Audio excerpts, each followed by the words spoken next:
I'll keep my knees down so everybody can see everybody. And... Oh, my favourite one was, can you try and look enthusiastic, Lucy?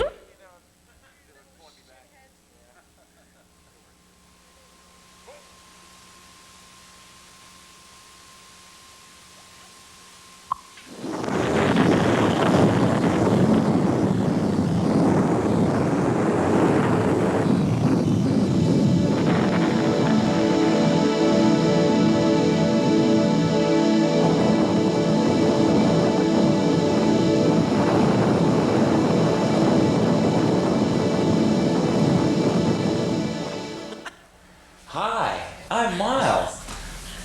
Hi, this is Lucy. Welcome to Slumber Party. This is our special Easter edition. We're kind of hanging around, but don't worry, we'll be back. Hey, Lucy, I can see your house from here. Hello, welcome to Slumber Party. Behind us we have some marvellous crucifix art, which is ever so appropriate for Easter, which Chris Murray has kindly brought with us. This is Chris sitting to my left. Hi, Lucy. And Chris has the Govinda Gallery downtown. And to my right is Dante, owner of Dante's and also the Black Cat. I think we should discuss the crucifixes first, seeing as they were such a central part of our show. You get the apology out of the way first? I think so, maybe. But yes, we do apologise to any self-respecting Christians out there. No, because Chris is going to tell us why it's quite all right, because the person who made these. Well, actually, this is the current show we're having at Govinda Gallery right now, Lucy, and we have on display 71 of these crosses. Wow. And they're done by an artist from Bisbee, Arizona, named Philip Estrada. Here's one of the smaller ones he's done. And actually, for Philip, this exhibition is really a tribute to everything that the cross represents. It's just that he feels that it's his way of expressing how Jesus is for everyone.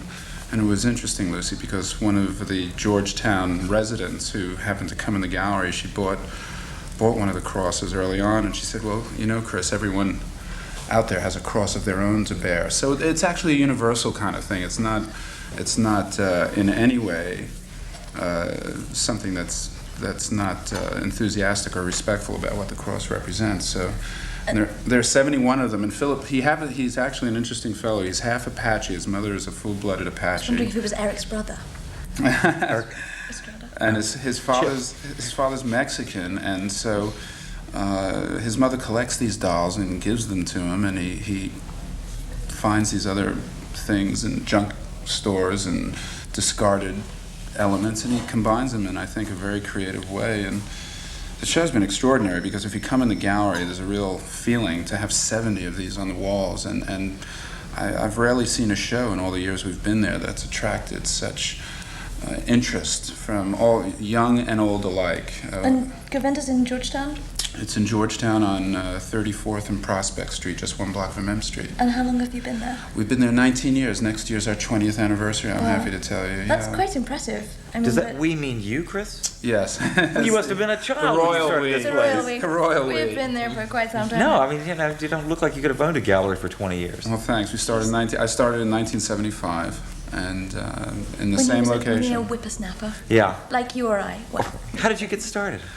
It was serendipity. I'm not kidding. I was driving by one day and there was a little for rent sign, and I had always wanted to have a store, seriously, and I didn't know what kind of store, but I found out how much it was for rent, and it was really a deal. So I rented the place, and my former wife, Kim Murray, who is an artist, and my best friend Howard Carr, who's also a very good artist, were my best friends at the time, and I thought, well, I'll have a gallery and put their work in the window, and that's what I did. And we had a little art school in the back to get the rent paid the first year or two, and then things started kicking in, and we expanded, and now, almost 20 years later, I think it's the most popular gallery in Washington. well, certainly galleries come and go. I know that. Boy, that's the It's truth. really difficult for them to stay. So congratulations on your longevity. Well, thank you, Now, Lucy. people like Philip, how do you find them? Do they find you?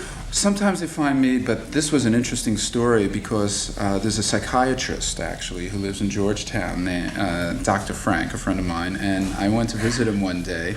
And Dr. Frank. Strictly non-professional capacity, right? Dr. Frank and Dr. Stein. No, I went to see him, and he's a terrific guy, and he had in his house a couple of Philip Estrada's pieces, and I represent this artist named Howard Finster, who's a well-known folk artist. I from was going to say, Somerville, this reminded me Georgia. of Finster in a way, only That's right. more non-traditional. He did the Talking Heads album, covered Right. Little Creatures, and he's very well known. Oh, yeah. Well, I wanted another outsider artist, as they're called, outside the Yeah. mainstream. And when I saw Philip's work, I responded to it, and he put me in touch with him. And Philip told me he had just completed a whole series of crosses, and I thought, gee, terrific, let's show them. And I enjoy religious art of all sorts. And that's how I found Philip, was through a referral. Sometimes, Lucy, I'll see something in a magazine or in another city, and I'll go after it. That's more often the case. But occasionally somebody recommends an artist or brings their work to my attention, and it pays off. What do you think about the metaphysical change of outsider? I know it sounds really weird, doesn't it? The metaphysical change that outsider art goes through when it becomes a mainstream art commodity. You know, when somebody has created something Going from like a alternative- Finster who started out just painting these things, millions of them, they just filled his yard, and got, maybe Estrada was doing the same thing, making these things for himself. And then the commodification of it, don't you feel that change as it goes through your hands? Mr. Estrada? I don't mean you pay like nickels for them and sell them for thousands of dollars, but I mean the thing itself undergoes some sort of These, for fundamental instance, change.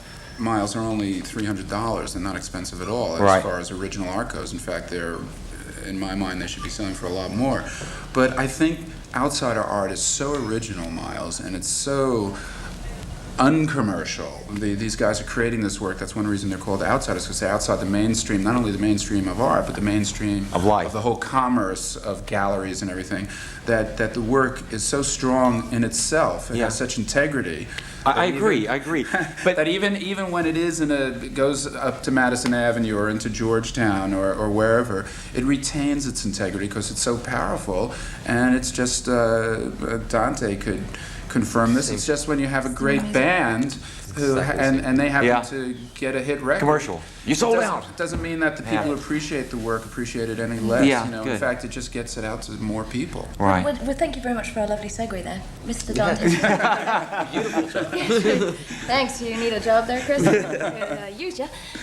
Dante, you started off with Dante's on 14th Street, which is primarily a restaurant. Yeah, 50-seat cafe restaurant. It's been there 4 years. For 4 years, and then you've just recently acquired the Black Cat Opened the Black Cat about 6 months ago. and had A some number of problems with partners. liquor license, and now you have the liquor license all Yeah. squared away. We've been in full swing with liquor license for about 3 months now. And it strikes me that you get a lot of sort of alternative people in their low cover. All Low ages cover, show. primarily alternative, but we branch out and do everything. We do some jazz. Occasionally we've done swing bands, a bit of everything. But it's a big place. It's huge. Yeah, it's a it's beautiful 400 club. capacity. It's just one of the larger And I'm sorry, clubs in the city. whereabouts in the city is it? Did you say V Street? V Street, right. 14th Street. 14th and U area? 14th and U area. Black Cat's between S&T on 14th. and Right by the Source Theatre. Dante's is a little bit south of that. And now this is part of the whole revival of 14th and U, that the riot corridor, as they used to call it, right? Which has been making a slow but steady comeback, and in the last years, definitely starting to How's parking up explode. there? It's actually, you can park. It's Really? it's really amazing. not- You can That you in can, itself should yeah, help and get a lot of it's business it's an in town. incredible area. Really interesting mix of people. A lot of very ambitious new entrepreneurs trying to start up all Like sorts of yourself. interesting stuff. Well, and like- many others. No, it's- And where are it's people great. coming from? And for Black Cat, are they coming from all over the place? They're mostly Yeah, city it depends. kids? It totally depends on the show. Our crowd changes night to night. I mean, given different forms of music, different people show up. And what are you really? I mean, are you? We, What's your aim with this club? what am I mean, trying to do? Create a good place to see live bands and live entertainment. I think that DC's been a hard place to draw people out to live. DC people are lazy. I mean, it's hard to get them to do anything. And I think part of the problem with the live music scene is there hasn't been many comfortable places to go where you can actually go out and have a good time. And if you have a live band for $5, it's cheaper than a movie. That's true. But people aren't going to go out unless they consistently have a good time going out. So. And can park their cars. And can yeah, park. I mean, just the whole experience has to be an enjoyable one. Right. So, my goal, I guess, is to try to create an environment that's pleasant for the bands, pleasant for the people who pay to see the bands. And you have some shows coming up. I have tons of stuff coming. We do live music 6 nights a week. Wow. I have no idea when it'll be airing, but next Saturday we have Betty coming up, Oh, which should so be Saturday, a really yeah. good show. That's Saturday the Ninth? No, it's... Yes. Very good. Ninth. Good job.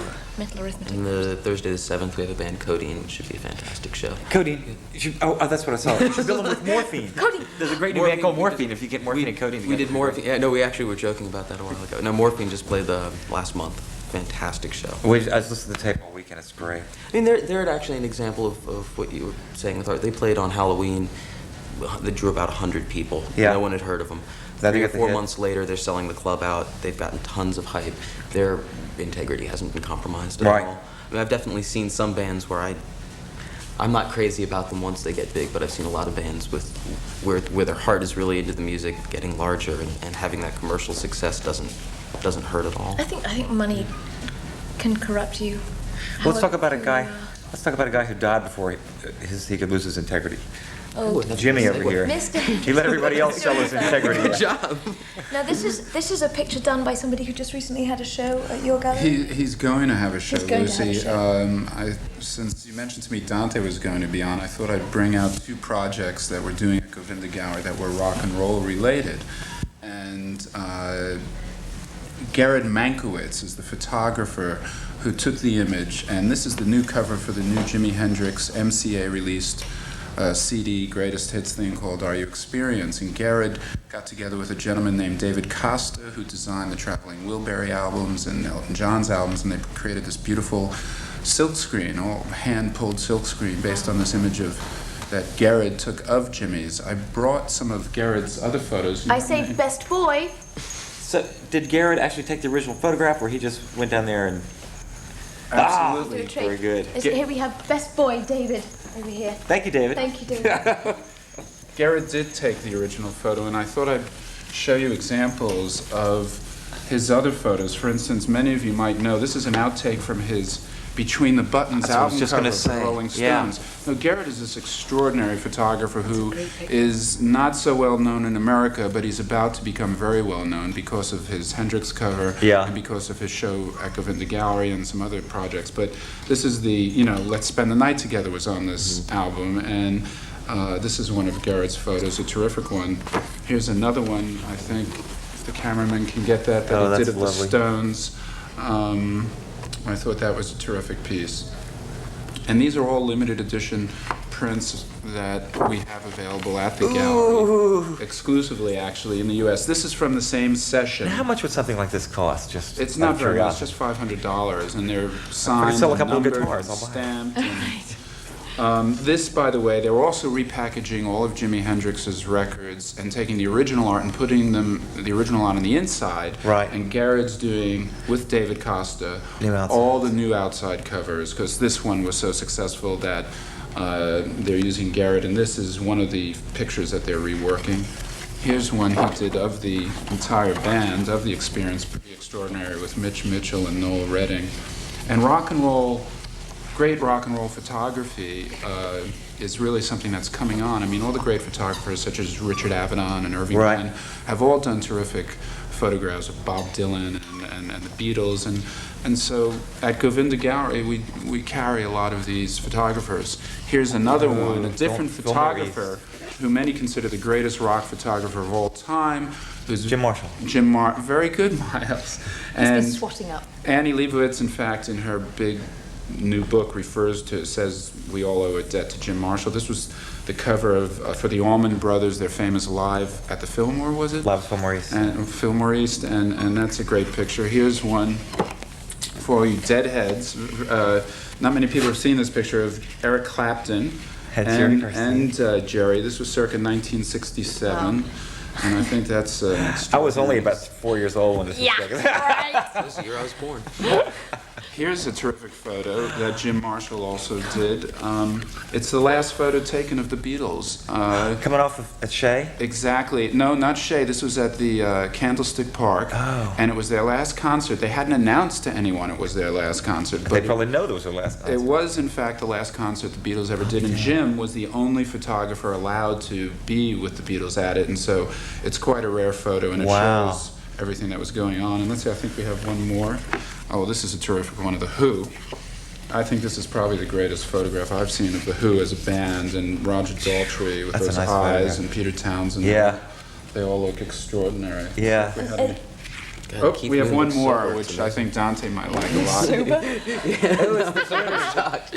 This is one Jim Marshall took of Keith and Mick during Exile on Main Street, which this is 1972, many consider to be the golden album for the Rolling Stones, but that's another nice. one of Jim Marshall's great portraits of the Stones.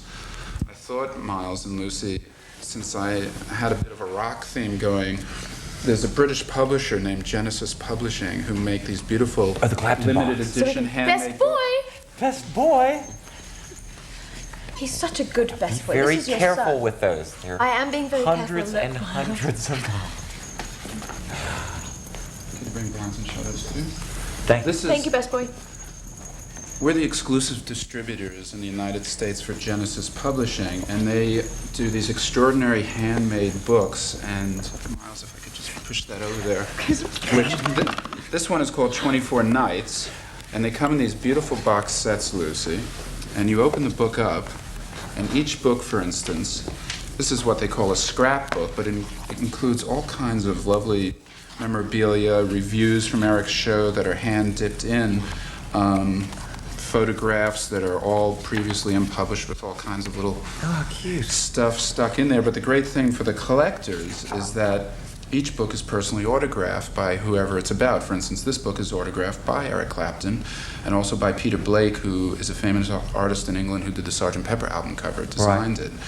And with the book, and I know Lucy gets a kick out of this, you get the 2 live CDs, and they contain 4 cuts, four songs that are not included in the store-bought CD. So, Miles, for the audiophile, these are really treasured. And then a lot of fun here. I thought Dante would get a kick out of this. This is also designed by Peter Blake. You get a packet of memorabilia. You get a backstage pass, all access, by the way. If he goes on tour again in '91, We get a lot you of- can use that all the There you time. go. We've gotten a lot of calls from people saying, "Can we use this at the show?" But and you get a set of Eric's guitar picks and one of Eric's guitar strings. So Watch it carefully. they're quite Make sure there's wonderful nothing missing. packages. Possibly That's what? gonna be a nightmare. I have to show you this though. This book, Blinds and Shutters, which Yeah, can you imagine? is the first book Andy. that Still good. I was associated with Genesis. This book, Miles, is extraordinary. It has over 600 previously unphotographed pictures done by Michael Cooper, who did the Sgt. Pepper album cover photograph. And the amazing thing about this book, which is amazing in many, many ways, but it Clear has pages and stuff. 10 autographs. There's an autograph sheet we had going around Francis Bacon, for 6 years. Yes, It has you're Francis Bacon's signature, Bill Wyman from the Stones, anonymous. Keith Richards, right? Alan Jones, as he's otherwise known, and Colin Self, a famous British artist. Eric Clapton signed many of them.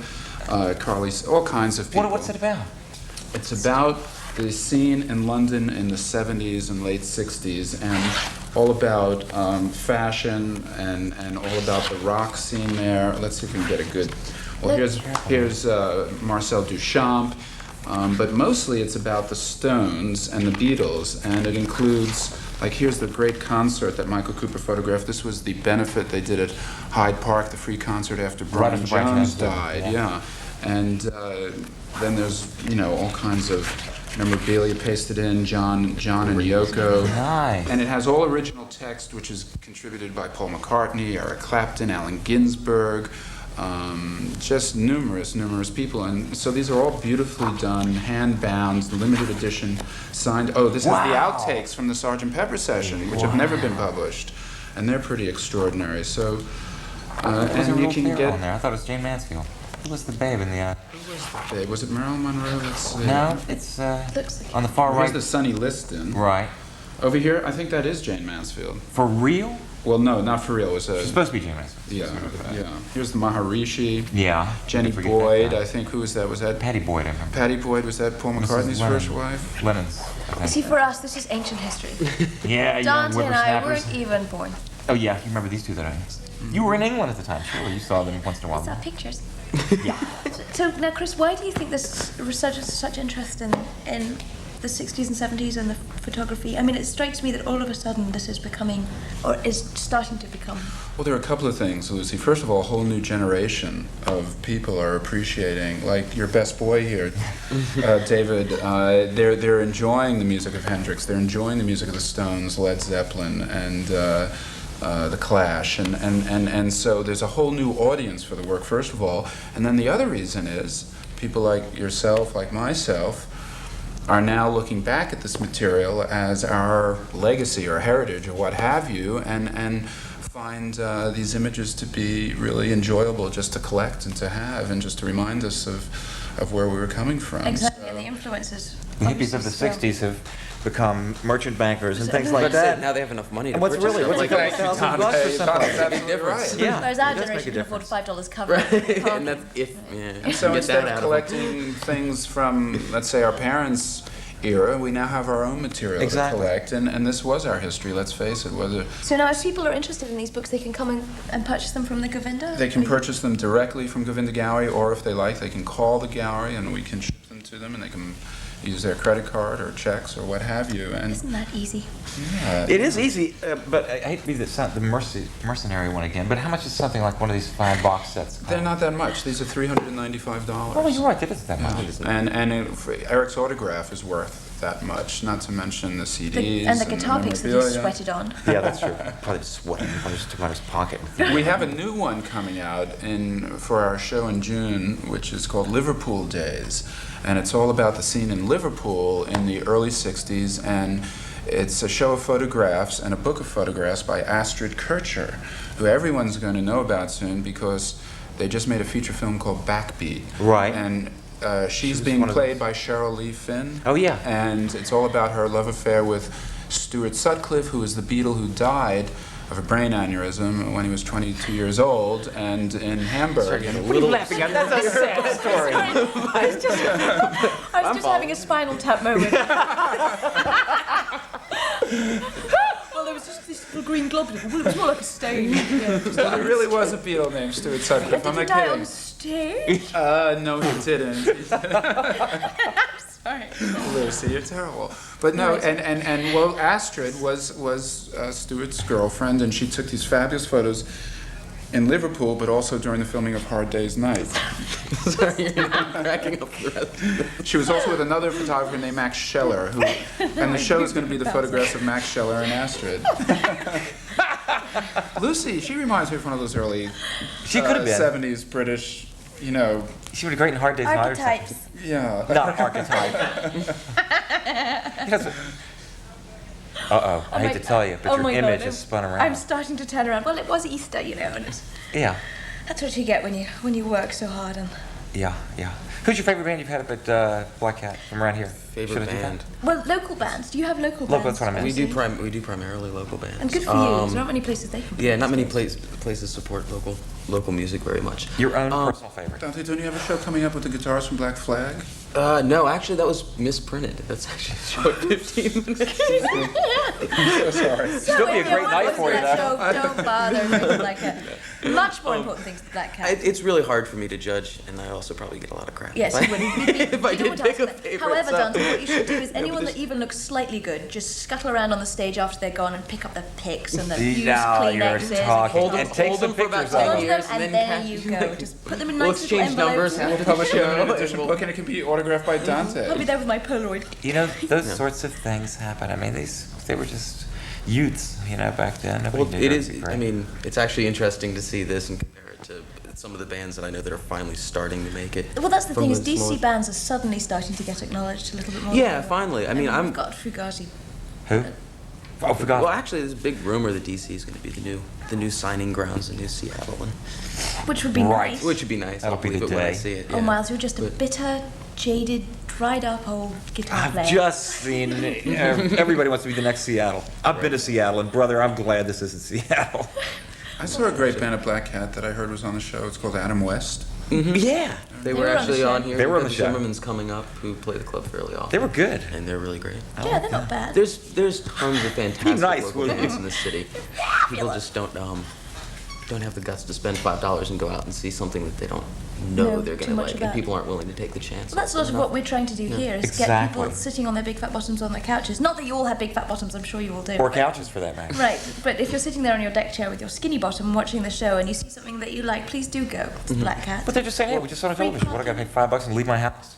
I mean, we shouldn't one of the have any things- more art on the show. One of the things I've done with Black Cat is I've got a separate section of that's a restaurant and bar that is non-cover charge unless it's a huge show that we're doing. So if So you anybody can wants, go there and you just can go go to and Such a hang big out in the fat bar and butt kind of down at your press bar. your ear against the door to the other room and see if don't it's even worth have to paying pay $5 to go into the other room. Yeah, that's not a bad idea. You can have closed circuit TV, like one of those dating things. You know, you can like look at the band first, see if you like them, then pay your $5 and go in. I want a no commitment relationship with With this the band. Well, you know, I don't know what it is. I don't know what's changed the paradigm of the live music scene. But I know that when we were kids, you lived for live music. I mean, it was the live one music thing in was- the world that meant something to you. Home And now it's like, home entertainment is one of the things that's been It's competing. videos, isn't it?